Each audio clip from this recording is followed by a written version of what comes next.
Welcome to Mallu cooler. ബാഴ്സലോണൻ്റെ ഈ ഒരു സീസണിലെ പ്രതീക്ഷകളെ കുറിച്ച് നമുക്ക് ഡിസ്കസ് ചെയ്യാം. ഇപ്പോൾ ഈ സീസണിൽ നമ്മൾ 3 മാച്ചുകൾ ഓൾറെഡി കളിച്ചു. 2 ജയവും 1 സമനിലയാണുള്ളത്.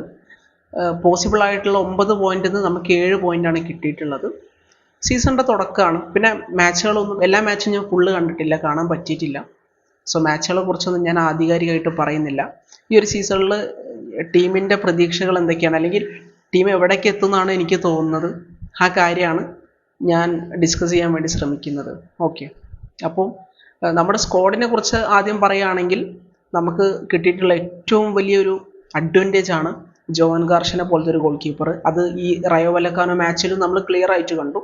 സിംഗിൾ ഹാൻഡഡ്ലി ആ ഒരു മാച്ച് ജോവൻ ഗാർഷ്യൻ നമ്മളെ ജയിപ്പിച്ചു എന്നുള്ളതാണ്.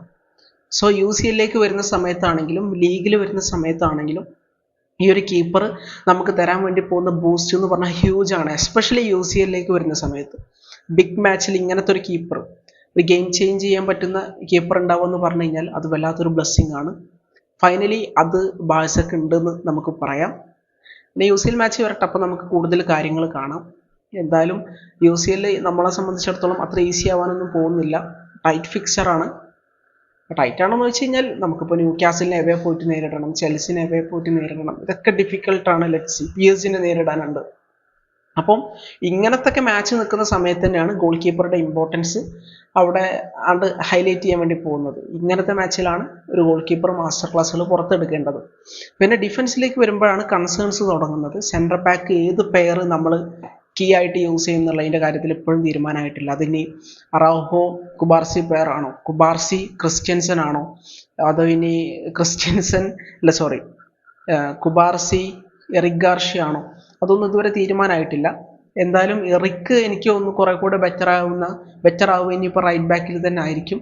സെൻട്രൽ ബാക്കിലൊന്നും ആൾ കളിച്ചിട്ടൊരു മെനയാവുന്നില്ല എന്ന് പേഴ്സണലി എനിക്ക് ഫീൽ ചെയ്തു. ക്രിസ്ത്യൻസൻ കഴിഞ്ഞ മാച്ചിൽ എനിക്കൊന്നും അത്ര കുഴപ്പമൊന്നും ഉണ്ടായിട്ടില്ല. അപ്പോൾ ആ സെൻട്രൽ ബാക്ക് അവിടെ സെറ്റ് ആവാത്തത് ഒരു പ്രശ്നമുണ്ട്. ഒരു പ്രോപ്പർ പെയർ ലൈക്ക് കഴിഞ്ഞ സീസണിൽ കുബാർസിയും ഇനീഗോ.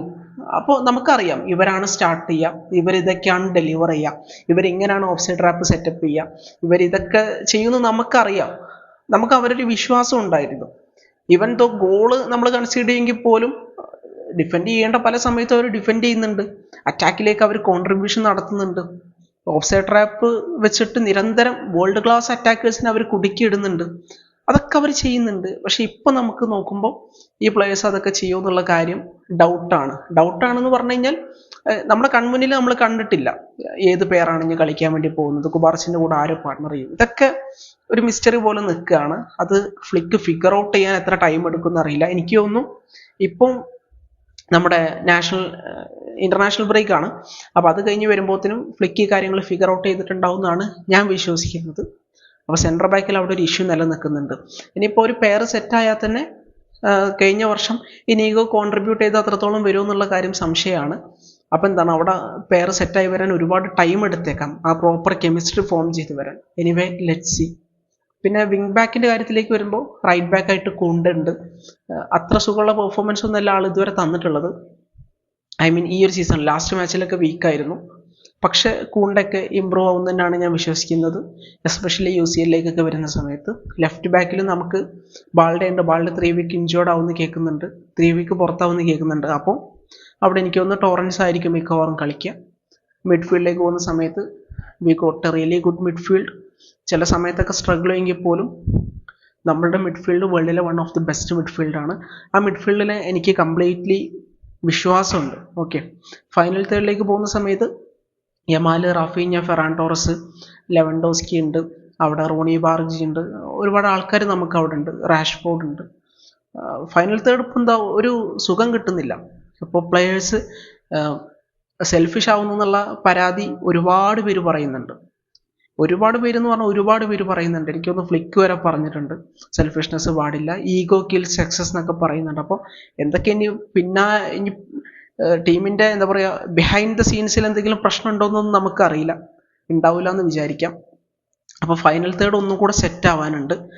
അത് ആ ഒരു ഇൻ്റർനാഷണൽ ബ്രേക്ക് കഴിഞ്ഞ് വരുമ്പോഴത്തേനും സെറ്റ് ആവുമെന്നാണ് ഞാൻ വിശ്വസിക്കുന്നത്. പിന്നെ ഈ ഫൈനൽ തേർഡിലെ പ്രശ്നം എന്താണെന്ന് വെച്ച് കഴിഞ്ഞാൽ കഴിഞ്ഞ സീസണിൽ ഫൈനൽ തേർഡിലെ നട്ടല്ലായിരുന്നു നമ്മുടെ റാഫീഞ്ഞക്ക് ഉണ്ടായിരുന്നത് ഒരു once in a lifetime സീസണാണ്. അതൊന്നും എപ്പോഴും റിപ്പീറ്റ് ചെയ്യണമെന്നില്ല. അപ്പോൾ റാഫിഞ്ഞൻ്റെ ആ ഒരു സീസൺ റിപ്പീറ്റ് ചെയ്തില്ലെങ്കിൽ നമ്മൾ ഈ വർഷം എന്ത് ചെയ്യും എന്നുള്ളത് ഒരു ക്വസ്റ്റ്യൻ ആണ്. അപ്പോഴാണ് റാഷ്ഫോർഡിൻ്റെയൊക്കെ ഇമ്പോർട്ടൻസ് വരുന്നത്. അപ്പം അത് കോംപ്രമൈസ് ചെയ്യുന്ന രൂപത്തിൽ റാഷ്ഫോർഡ്, റൂണി, അതേപോലെ യമാൽ കൂടുതൽ ഗോൾ സ്കോർ ചെയ്യേണ്ടി വരും. അപ്പം അവരെല്ലാം കൂടി കോൺട്രിബ്യൂട്ട് ചെയ്തിട്ട് കഴിഞ്ഞ വർഷത്തെ നമ്പേഴ്സിലേക്ക് എത്തിക്കണം. ഓക്കെ, അപ്പം അതാണ് നമ്മുടെ ടീമിനെ കുറിച്ച് പറയുകയാണെങ്കിൽ. പിന്നെ ഹാൻസ് ഫ്ലിക്ക് അറിയാലോ, തുറന്ന് അടിച്ച് പറയും. ഫസ്റ്റ് ഹാഫിലൊക്കെ തൊലിഞ്ഞ കളി കളിച്ച് സെക്കൻഡ് ഹാഫിൽ ജർമ്മൻ റാപ്പ് പാടിയിട്ട് സെക്കൻഡ് ഹാഫിലേക്ക് വരുമ്പോൾ സെറ്റാകും. അപ്പം നമുക്ക് നല്ല മാനേജറും കാര്യങ്ങളൊക്കെ ഉണ്ട്.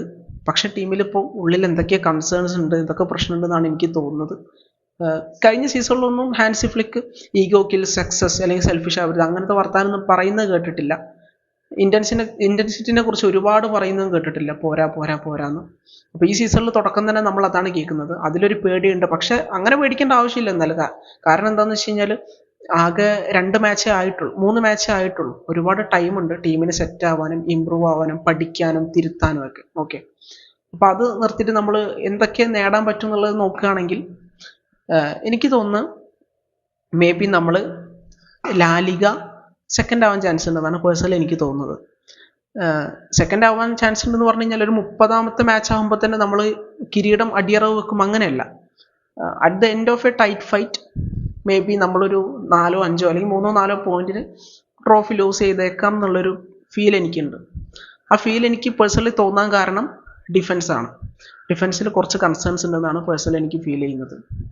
പക്ഷെ നമുക്കൊരു സൂപ്പർ ഗോൾ കീപ്പർ ഉണ്ട്, അതൊരു പ്ലസ് ആണ്. പക്ഷെ എന്നിരുന്നാൽ പോലും ഇപ്പം എനിക്ക് തോന്നുന്നത് നമ്മൾ ലാലിഗ സെക്കൻഡ് പ്ലേസിലേക്ക് പോയേക്കാം എന്നാണ്. ഈ ഫീലിംഗ് കുറച്ച് കഴിഞ്ഞാൽ മാറാം. ചിലപ്പോൾ ഒരു 15 മാച്ച് കഴിഞ്ഞ് കഴിഞ്ഞാൽ ഈ ഒരു പേഴ്സ്പെക്റ്റീവ് മാറാം. ഓക്കെ, പിന്നെ റയലിൻ്റെ സൈഡിലേക്ക് നോക്കുന്ന സമയത്ത് അവർ ഇതുവരെ 2 ഗോളെ കൺസിഡർ ചെയ്തിട്ടുള്ളൂ എന്നാണ് തോന്നുന്നത്. ഫസ്റ്റ് 2 മാച്ചിൽ നിന്ന് അവർ ആകെ 2 ഷോട്ട് ഓൺ ടാർഗറ്റ് കൺസിഡർ ചെയ്തിട്ടുള്ളൂ.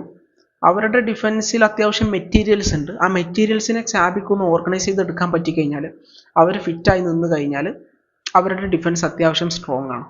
ഓക്കെ, അതാണ്. അവരൊക്കെ എക്സ്പീരിയൻസ്ഡ് ആണെന്ന് ആലോചിക്കണം. അപ്പോൾ നമ്മൾ ഡിഫൻസിന് അങ്ങനെ ഒരു പ്രശ്നമുണ്ട്. അപ്പം അതെങ്ങനെ സോർട്ട് ഔട്ട് ചെയ്യുന്നുള്ളത് കണ്ടറിയണം സീസൺ മുന്നോട്ട് പോകുന്തോറും. അപ്പോൾ ആ ഡിഫൻസിലെ ആ ഒരു കൺസേൺ മുൻനിർത്തിയിട്ടാണ് ഞാൻ പറയുന്നത് നമ്മൾ മേ ബി ലാലിഗ സെക്കൻഡിലേക്ക് പോയേക്കാം. പക്ഷെ എനിക്ക് കപ്പടിക്കണം എന്ന് തന്നെയാണ് ആഗ്രഹം. ഇനി ചാമ്പ്യൻസ് ലീഗിലേക്ക് വരുന്ന സമയത്ത് ടീം എന്തായാലും സെമി വരെ എത്തും എന്നുള്ള ഒരു എനിക്കുണ്ട്, ഒരു ഫീലുണ്ട്. അത് രണ്ടും നമുക്ക് പ്രതീക്ഷിക്കാമെന്നാണ് തോന്നുന്നത്. സെമി വരെ എന്തായാലും എത്തണം. കാരണം കഴിഞ്ഞ വർഷം നമ്മൾ സെമി കളിച്ചതാണ്. ഈ വർഷം നമ്മൾ സെമി എത്തണം, ഫൈനലും കളിക്കണം, ട്രോഫി അടിക്കണം. അതിനാദ്യം സെമി എത്തണം. അതിന് വേണ്ടിയിട്ട് തന്നെ നമുക്ക് ടഫാണ് എന്തായാലും. പക്ഷെ ബാഴ്സ അത് ക്ലിയർ ചെയ്യുമെന്ന് വിചാരിക്കാം. ന്യൂക്യാസലിനായിട്ടുള്ള മാച്ച് ഫിസിക്കാലിറ്റിൻ്റെ അങ്ങേയറ്റായിരിക്കും ആ മാച്ച്.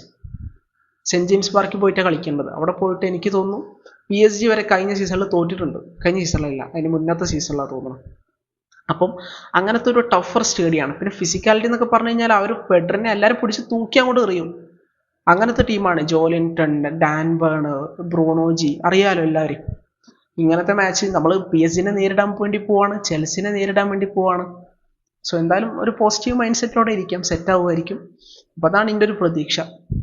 La Liga second അടിക്കുമായിരിക്കും. UCL എന്തായാലും നമുക്ക് സെമി എത്തണം. പക്ഷെ ട്രോഫിലെസ് ആവുമെന്ന് എനിക്ക് തോന്നുന്നില്ല. നമ്മൾ ഏതെങ്കിലും ഒരു ട്രോഫി അടിക്കും, അറ്റ്ലീസ്റ്റ് ഒരു ഡൊമസ്റ്റിക് ട്രോഫി എന്തായാലും നമ്മൾ അടിക്കും. അപ്പം എൻ്റെ ഒരു എക്സ്പെക്റ്റേഷനാണ് പറഞ്ഞത്. പക്ഷെ എൻ്റെ ആഗ്രഹം എന്ന് പറഞ്ഞു കഴിഞ്ഞാൽ ഈ വർഷം എന്തായാലും നമ്മൾ UCL അടിക്കണം എന്നാണ്. Anyway let's wait and see. Okay, thank U.